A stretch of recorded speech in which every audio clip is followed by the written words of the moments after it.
As the war in Ukraine continued, Russian military has fallen back to the use of old military weapons designed just after World War II in 1950s to maintain ground attacks against Ukraine.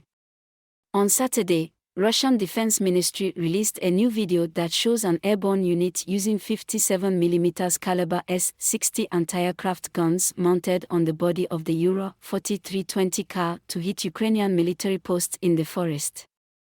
S-60 is a towed single-barrel 57mm anti-aircraft gun of Soviet origin.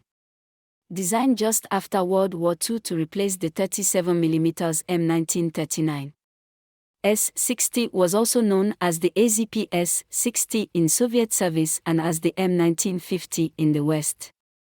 It is gathered that the anti-aircraft guns can be used as a standalone weapon or used in conjunction with fire control and radar. In modern armies, the S-60 is replaced by surface-to-air missiles. The S-60 remains a powerful but outdated weapon system, according to military experts. Russian Defense Ministry in the video, the S-60 cannon was placed on the Euro 4320 truck to increase maneuverability. The artillery battery moved into position and began to fire, and used unmanned aerial vehicles, UAVs, to scout targets, determine explosion points, and correct ballistics.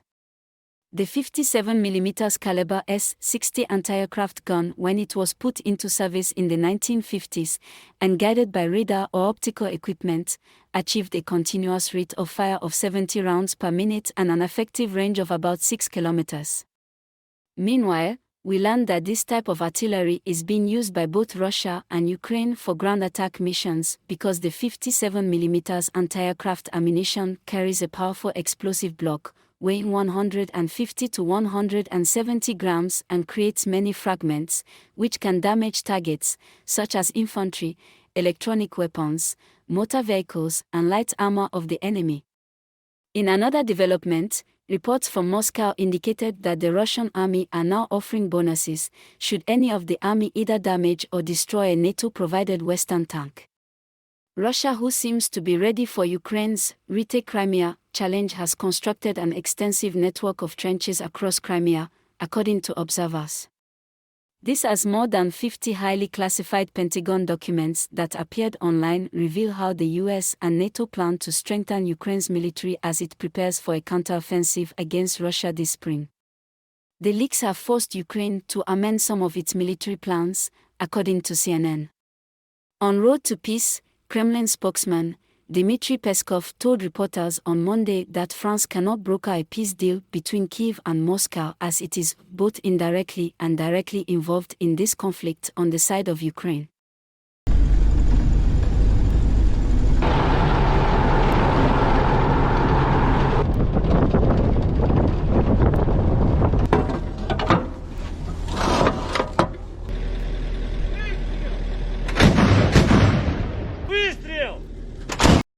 Dmitry Peskov comments came as the commander of Ukraine's ground forces said Russian troops had switched to scorched earth tactics in the embattled eastern city of Bakhmut, destroying buildings and positions with airstrikes and artillery.